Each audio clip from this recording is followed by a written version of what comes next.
So today is the third Sunday of Lent, and we continue our Lenten journey in these very special times of a global pandemic. And I invite you to continue in this dynamic of prayer, and perhaps to take this time as a personal or a family retreat or community, wherever you're living, and take time to really ponder the message of Lent through these circumstances. As we were saying yesterday, it's important to continue seeing the blessings of God, to count all the blessings that we have in our lives as we continue in this journey in the midst of challenges as well. So in this third Sunday of Lent, we are going to contemplate a very special passage in the heart of our community Verbum Dei, which is the encounter between Jesus and the Samaritan woman. So this day, we are going to see a very prolonged dialogue or conversation between Jesus and a person, and we're invited also to try to look at ourselves there and try to examine or to review how our own prolonged dialogues or conversations with God have transformed us. So it's kind of beautiful not just to see what God can do, but sometimes also to see what God has done. And for those who have been following these videos, trying to build up a stronger prayer life, try to see also how has God transformed your heart, transformed your own perspectives, transformed your way of thinking and feeling and of treating other people through these conversations that are prolonged together with Jesus. Just for an example, for ourselves as missionaries, it's very easily tested, this transformation, in the way that we look at others. Because we live in international communities. Normally we are sent to different places to do mission, and always there's this concept called culture shock. Culture shock means basically people say there are three phases. The first is you fall in love with what is different. Wow, this place is fantastic, the people do this way, they eat that, etc. So that's the first phase. The second phase of culture shock is when you start to realize how different it is from you and how difficult it is for you to live like them. So this happens even more if you live with people from different continents all in the same house. And the second stage is a bit of disillusionment, sometimes disappointment, or loss of desire to love the other. And in this stage, it's very precarious because you can actually develop hatred or indifference towards the other. It's either, since they're so different from me, I'm going to stay away from them. Or because they're so different, I begin to dislike and to grow and nourish a kind of hatred, if you like, for them. And then here comes the challenge of the third stage, which is the transformation towards tenderness, which is what we're talking about also these days, especially of the conversion of the prodigal son.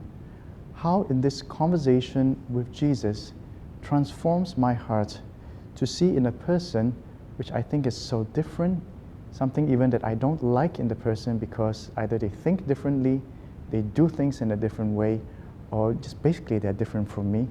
It helps me to see that that person is another person like me, but who is different. I hope this is not just a play of words. To accept that the person is different and have the same tenderness towards the person as I have for myself. Now this is really a step of transformation that the Lord is asking of us in this time of Lent. If you remember, we're talking about almsgiving, giving alms and loving others, but with the same tender heart of Jesus or compassionate heart of Jesus, and that comes through these prolonged conversations, time spent with Jesus to talk to Him. Now I would invite you to read the passage of John chapter 4, verses 5 to 42. John 4, verse 5 to 42. It's quite long and it's quite, I would say it's full of contents.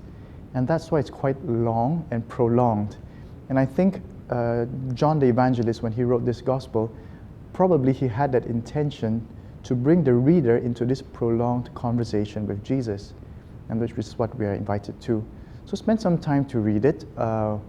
Well, these days we have more time at home, so don't be afraid to just spend time reading it slowly. You don't have to understand everything. just to be attentive to the details of the gospel when you read. Now, I would just like to stress on two words, just one message of this gospel.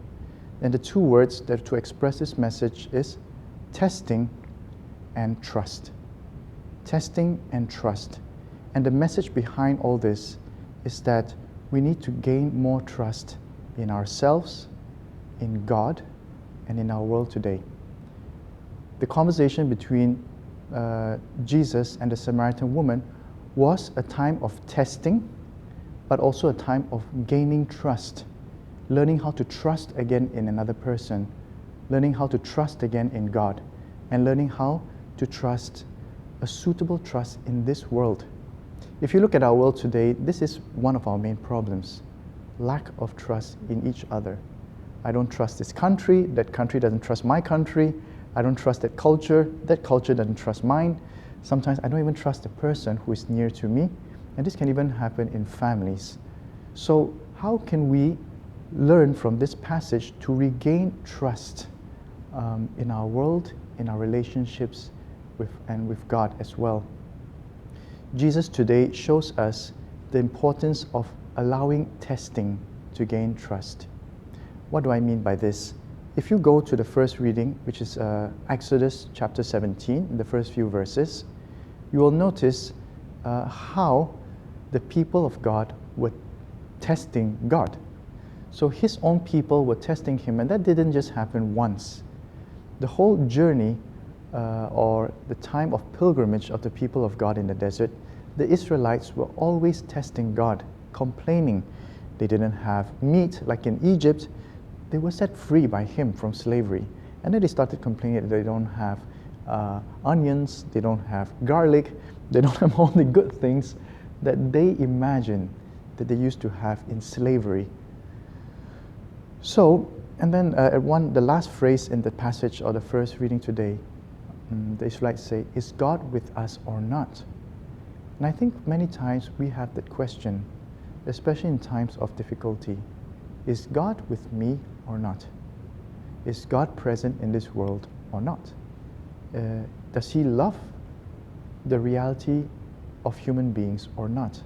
And if he is, why all this?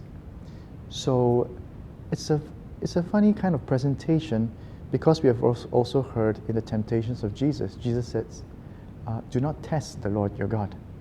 But here we see how the people of God continually tested him. But the interesting thing here is the reaction of God. He accepted their testing. Many times we say that God tests us, but actually we test him even more. And he accepts it lovingly, because he knows that we need to gain trust again, to trust him. If you just look at our own human relationships with each other, how do we gain trust in a person? By testing them. Isn't that true? If you just look at the jobs, for example, how does a boss know whether to promote this person or not? Testing him. Give him a job. Give him responsibility, or her, and see how they perform. That's a test. But with that test, and I see how the person performs, I gain trust. This happens also in intimate relationships. In courtship, if you remember those who are married, in courtship, you're testing the other person, how much they are going to continue loving you in the midst of your weaknesses, of your idiosyncrasies, of your inconsistencies. And through that testing, we start to trust ourselves to the love of the other person. So it's a very normal thing to test in order to trust. And it's very different in our world today if we learn that lesson, to accept testing, because then that also, it depends on how we perceive that testing, we can build a world of greater trust in God, in others, and also a greater trust in ourselves. Now let's learn from the attitudes of Jesus and go to the Gospel of John chapter 4. Look at the Samaritan woman whom he speaks with. She is full of mistrust. And if you read her story, you will know that she has all the reasons not to trust anyone of this world. First, she doesn't trust the Jews. She said, "You're a Jew, how can you speak to me?" Second, she doesn't trust a man who speaks to a woman, because men were not supposed to speak to women. Thirdly, she didn't trust her own committed relationships. We hear she had 5 husbands. All of them didn't work out, and the 6th one, she's not getting married because she lost trust even in committed relationships. She lost trust in religions because she says, you know, you are the Jews and you say you have God, but I don't believe it. She lost, and it's very easy to understand even in our world today, how people have lost trust in religion. She has lost trust also in her own people. Why did she go to draw water at 12 o'clock, 12 noon? That's the worst time to draw water, the hottest, and precisely, nobody does that. She wanted to avoid contact with others. She didn't trust other people. She was ostracized. Maybe she didn't want people to talk about her, etc. So a woman, if you can see, who has lost trust in all levels of relationship. And here comes Jesus allowing her to test him. What is the significance of a prolonged conversation or prolonged time of prayer? And sometimes we call these retreats as well. It's because God knows we need to grow in faith, we need to grow in trust. Trust cannot just be given, it has to be gained. And how is it gained? When there are those who allow us to test them, and they show and they prove to us that there's a love that is greater. And of course, we know that this absolute trust can only be in God. That's why we take time to pray. That's why we need these prolonged times of prayer to learn to trust again. I invite you to just reflect on your own self, your own life, or maybe if you like, the people who are around you. How easily do we trust? Do we trust God? Maybe. Do we trust ourselves? Well, that's one grade of difficulty more. And mostly, do we trust others? Now that is the most challenging thing sometimes. Do I trust myself with others? But secondly, let's put it the other way around. Can God trust me? Do I allow His testing to prove His trust as well?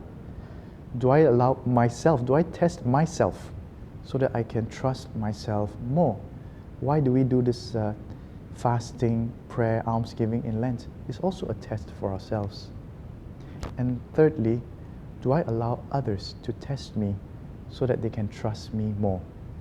And this is a very challenging situation. Looking at Jesus, how He transforms the heart of this woman, a hardened heart, because of all the difficulties she met in her life. And He softens her heart to learn to trust again. Look at the fruit of it, no? At the end of the conversation, she runs out to her own people, those she mistrusted, and trusted herself with her story. She was saying, look at this person who told me everything I've done. She opened her own story to other people as a testimony that there's somebody we can trust. And this is the challenge for us as well. She began to trust in people with her story. She began to trust in God. Isn't this the Christ? She was saying to everyone. She began to trust in herself, which is symbolic. When she left her jar, she was no longer using that to quench her thirst, but she had only herself. So how we see Jesus transforming us to have a healthy trust in this world. And I say healthy because there are 2 aspects of this trust that I would like to explain a bit more, expound, is God asks us a definitive trust, even though our trust cannot be absolute. I'll say that again. God is not asking us an absolute trust in everyone or in everything in this world, but He's asking us to trust indefinitely. An example, in marriage. God is not asking us to have an absolute trust in our partners, because that could be disastrous. Because we have failures, we are weak, we are fragile, we're not perfect, etc. So the only one we can have absolute trust in is God. But at the same time, He's asking us to have an indefinite or continual, non-stop trust in the other. Like in marriage, I may not absolutely trust in the sense that the person also has a space for failure, but I will continue, I decide to trust the person for the rest of my life. So I don't know if that distinction makes sense, but this is a healthy kind of trust. Why am I saying this? The testing, the dynamic between testing and trusting will continue in our world. How can we rebuild trust in each other in our globalized society today? It has to come through testing. A certain amount of testing, a certain amount of regaining trust, and not a very naive way of trusting. We need to do that. We look at the world, who is going to make the first step to trust? It has to come through testing, and not an absolute trust in that sense because there's testing, but at the same time, a definite decision, I want to trust. This society, our families, our world cannot continue just growing in mistrust. We will never survive. And I think this is one of the weird blessings of the coronavirus. It's helping us, forcing us to learn to trust each other again in the world. It's forcing us to be aware of what's happening in the world. It's forcing us to look at the other with different eyes, to learn to pray for the other as I pray for myself, to learn to see that I cannot be okay if the other is not okay. We all have to be okay together. And the only way is to grow in that mutual trust in one another again. And we see this going on gradually, where people are offering help, where people are opening doors, when people are opening our eyes to see that the other is not just the other, it's my brother, it's my sister, even though they are different. They're different, but I can have the same tenderness that I have for my own brother or sister at home. For the people I love, I can share that same love with them. But all this comes from that prolonged conversation and dialogue with Jesus. So I invite you during this week, once again invite you to read the passage of the Samaritan woman and Jesus, and try to identify your own areas of mistrust. As you read the passage, what are the places in your heart when you don't trust God? What are the places in your heart when you don't trust the others, particular others sometimes?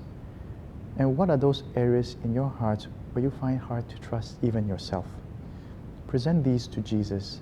Don't be afraid to test Him, to test His patience, to test God's patience, because God accepts the testing. He knows we need to regain trust, and He knows that the only way is when we talk to Him sincerely and open our hearts to Him. So this coming third week of Lent, I invite you, don't be afraid to spend more time in this conversation with God through the Bible, through the scriptures, and following all these different meditations like this one. There's so many meditations going around today, and they can be helpful for us also to learn how to converse with a Jesus who wants to reinstill trust in our world today.